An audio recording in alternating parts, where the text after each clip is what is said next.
So today I'm going to talk to you about binding. So I've got this cute little block ready to go, and it doesn't really matter the size of your quilt for binding. What matters is how you do it. So you have a couple choices when it comes to binding. You can do it by machine binding or by hand binding. Now I'm going to show you machine binding. So the first thing I did was cut out my strips to be 2.5 inches. Now there are different widths to binding. You can cut them anywhere between 2.25, even 2 inches if you like it nice and skinny. You could even make it nice and big. So what it really depends on is how thick your quilt is and how much binding you want to show. So if you want a really thick binding, I wouldn't go over like 4 inches. That would be like the biggest binding you could make, design wise, me personally. And then usually I stick with 2.5. So this should about cover my square and go over a little bit so I can show you how I machine bind. And I'm going to show you the cool way I found to connect these after it's already on our block, our little mini quilt. And so the first thing we're going to do is connect our strips.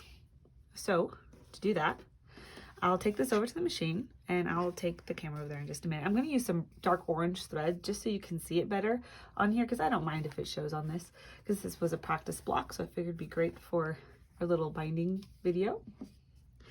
So what I do is I make a T. So I put right sides together. So the first one that's going in is going to be facing up. So right side up. And then I put the next one right side down and I make a T. Now I kind of eyeball this.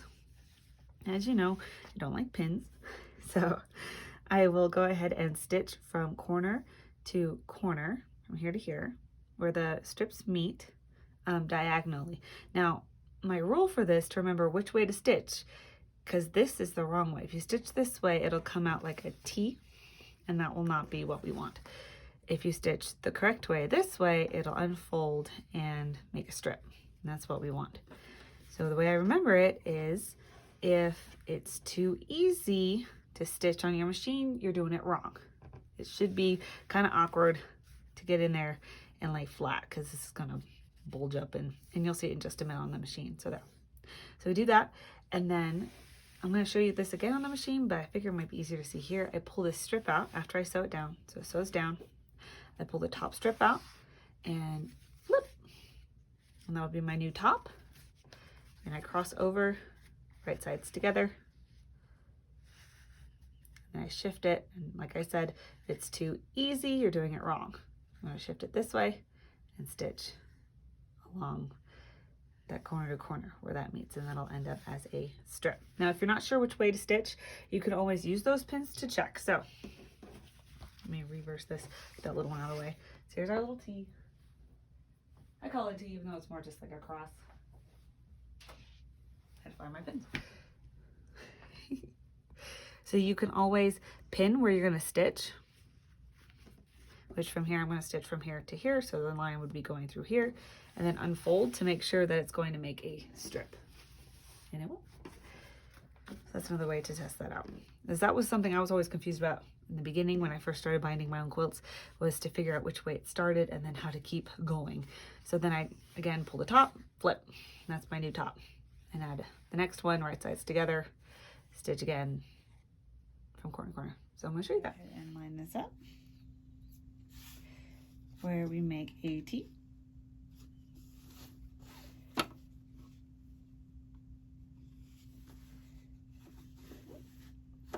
And see, I went this way. I'm like, nope, that's too easy to fit under my machine.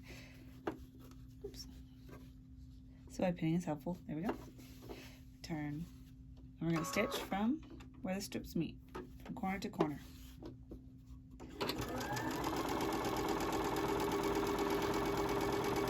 There we go. And we stop. Take the top one. It's over here. I'm going to pull it out. Move the camera a bit so you can see. Pull it out and flip. I'm going to line up that next one. Right sides together. Put it down here and stitch it together.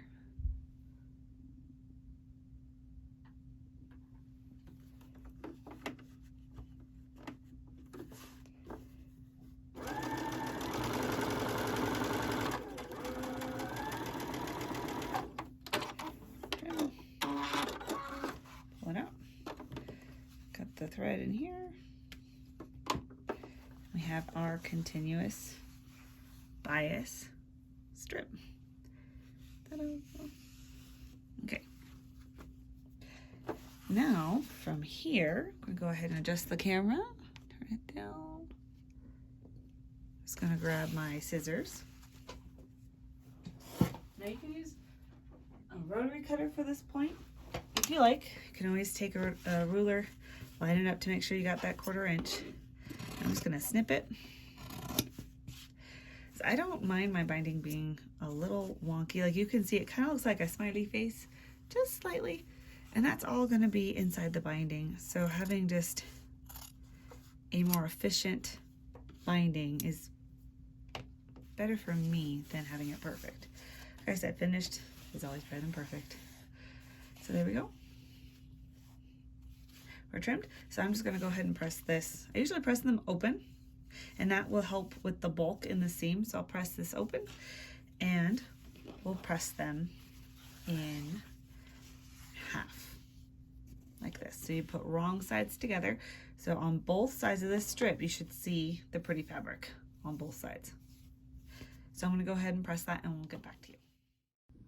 And we're back with our block, our little mini quilt, I should say, and our binding. So see, it's pressed in half where the seams are. Yeah, let me get in the light a little bit. Turn my machine light down, but the lighting is still a bit awkward with the camera. Here we go. So see, it's pressed open, and oh, it didn't stay, but that's okay. There's a minute. And that's gonna, having it pressed open is gonna help with the bulk right here. And that's why we want that sideways stitch, is so that it's not all on top of each other. So it's gonna lay flatter. Now here we go. So for machine binding, we're gonna sew this to the back first. Now, if you wanted to hand bind it, I think it's easier and a little bit easier to hide the stitches if you sewed for the front first and then fold it to the back and hand stitch it down on the back like that, so it hides nice. For a machine binding, we start with the back like this, and we're going to start with a nice long tail.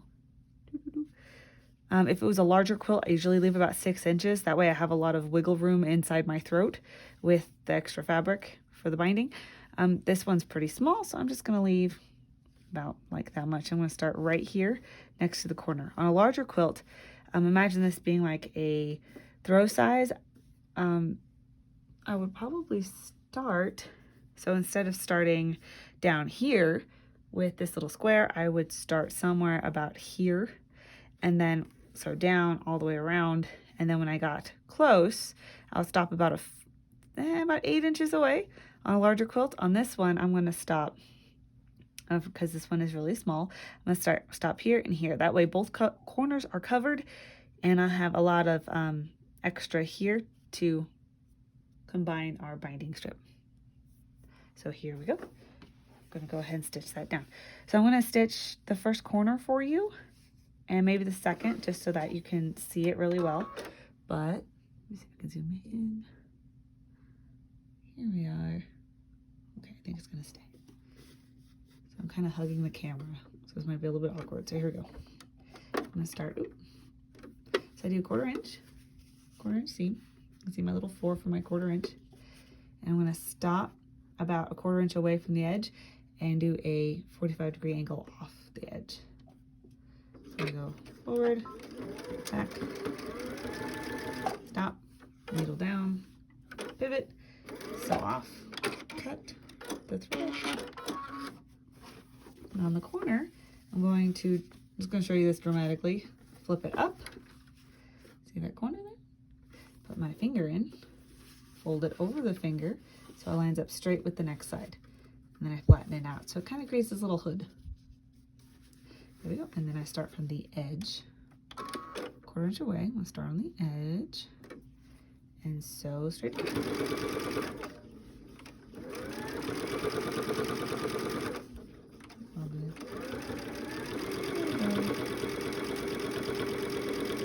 Again, just one more corner. I'm going to go to the corner about a 1/4 inch away, stop with the needle down, shift, pivot, sew off 1/4 inch. 45-degree angle at a 1/4 inch. There's the corner again. You can flip it straight up. If it helps you visualize it, take your finger in, hold it over, pull your finger out, and it should have a nice little hood. And then you sew from the edge all the way down to the next corner. Here's a close-up of that 45-degree angle, so you can see what I'm talking about. So there's the corner, there's the angle. Okay, so here we are on our last side. You can see we have our two tails. I'm gonna go ahead and back stitch here, cut, pull it out. So I have all 4 corners done. 1, 2, 3, 4. Ready to go. So I'm gonna go ahead and connect these strips. Now, I found this really cool way that this lady did. Now, usually on a larger quilt, you will have really long tails. So that's why I leave like a foot. I usually trim some off and use that to measure. So I'm gonna go ahead and grab a strip of used binding or pre-loved binding and show you exactly how I measure this out. Okay, so take 2. My toddler knocked on the door and I got distracted and cut the wrong strip. That's okay. We're gonna start this one more time. So we've got our 2 ends of our binding and we're going to combine the ends. So what I do is usually leave a nice long tail so that when I overlap, there's lots of, at least enough extra here where I can trim it and use this to, and use that to measure. But in this case, I've got it just about perfect. So I'm going to go ahead and use some extra binding, to help measure this. So this is a really cool way that I saw an amazing long armor do, who, as we know, a lot of long armors end up binding a lot of quilts, and it's worked great every time. So you line this up with the strips overlapping. So you're going to line up one edge with your top edge. So raw edges here. And this is to measure your strips so you can cut them at the right size. So then we're going to trim so that they are the right size. So the right width, because we want them 2.5 inches so that when we combine them, they go right together. So remember in the beginning of this little video where I showed you my T, and I tend to leave like about 1/4 inch on the outside. So I'm going to do the same thing here. I'm going to keep in mind that I like to leave a tiny bit of fabric on the outside, that 1/4 inch. So I'm going to scoot that in 1/4 inch. So my top strip is nice and perfectly measured. So I'll leave that one alone. I'm going to trim the bottom one to match the same width as my blue strip, which is again 2.5 inches. It's just binding that hasn't been used yet. So there we go. Now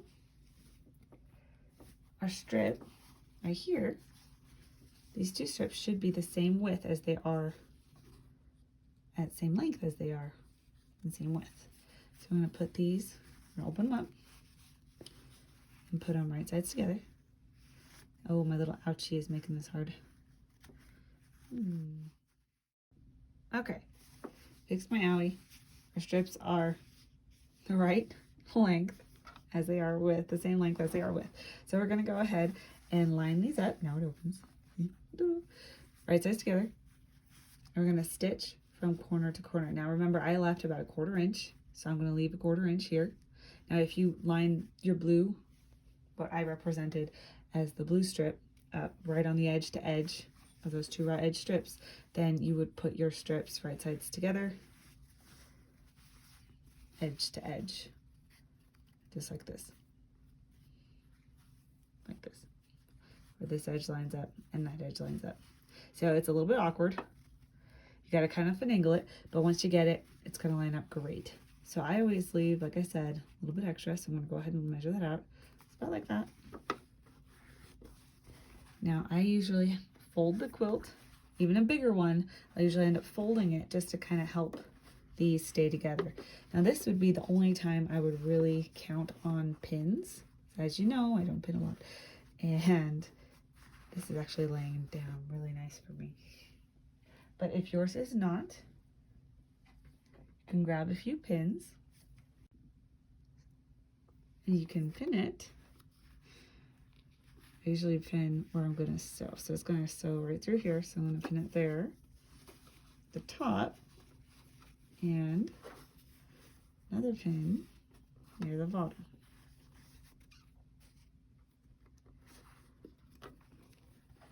There we go. Okay. Now I said, it can be a little bit of finagling. Drop that down and get that corner right where that needle's going to go. And let the quilt fold if you need it to. I'm just going to sew straight down here. Now when I reach the pin, I'm going to take the pin out. I'll try to hold that in place. Okay, here we go. Put the pin.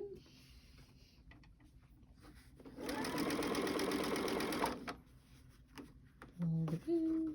Come here, pin.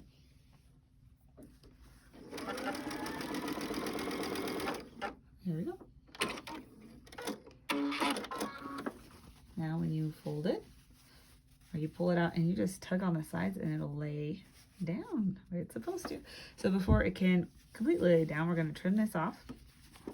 Like I said, you can use a rotary cutter. I like to just grab a pair of scissors and cut it like this.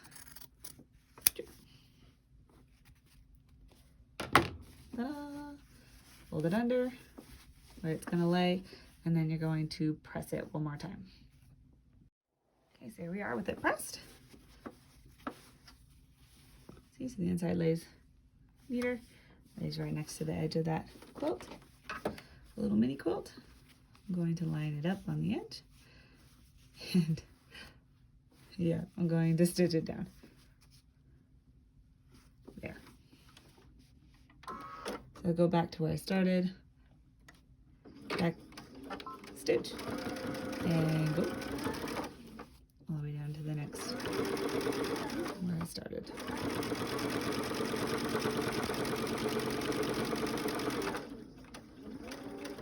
Back stitch, and we're half our binding on. That is the hardest part. It lays nicely. Everything's together. Everything's flat. Even my boo-boo came out pretty good. So what I did with this, if you accidentally cut yours too wide, I opened up both pieces. I sewed them right sides together, pressed the seam, and then it laid just like a regular strip. So it was good. All right, next step, last step, is to sew the binding down on the front. So this is where the machine binding is really different from hand binding, because at this point, if you were hand binding, you would fold it over and hand bind. Usually you would sew it on the front, turn it over, and hand bind it on the back. But for machine binding, we sew it on the back and then sew it down on the front. And that's just so it looks a little bit neater. You can keep your eye on it. So I usually start mine in the bottom corner of any quilt. That's where you're least likely to notice an overlap in thread. And that's just something I like to throw in there. So I'm going to go ahead and stitch down. Let me go ahead and zoom in for the corner. Let me show you how to do the corner. There we go. Okay, so I'm going to stitch down the side that you're going. I'll pull this out and then fold this corner up right over it so it meets right there. And it makes a nice, neat corner. So we start, we go forward, back, all the way down, and stop.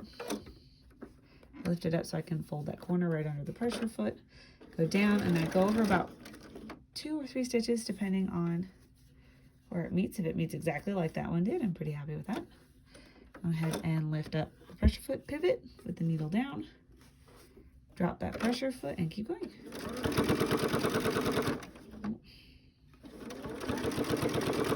Now, as you're sewing, you can either do a standard size by using this part of your foot, or I like to feel with my finger where the stitching is already, and I try to line up that stitching. Now, if you're paranoid about it showing, you can always use a matching thread and a matching binding and backing. That way it all blends in together. I'm not usually too picky on it, but there are ways that you can line this up perfectly. Just kind of have to play with it and see how you like to do it.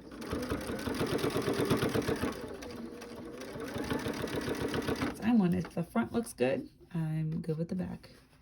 So then we're going to the next corner. Make this lay down flat. I fold it over.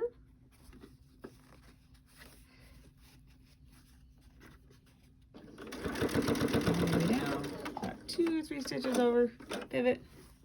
That needle stays down. I'm going to tuck in some of those little threads and keep it all the way back at our first stitch. So I'm going to go over, 1, 2, 3, back stitch, trim, and we are done.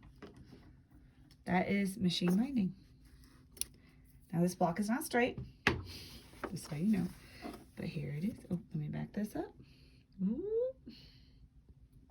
And turn. Ta-da! It's stitched down. So I used that dark orange so you could see it. So that's where it ended up being. On the back, I used a yellow. It blends in pretty nicely. So you can see I went off a little bit. But it's nice and neat and it's quick. There we are.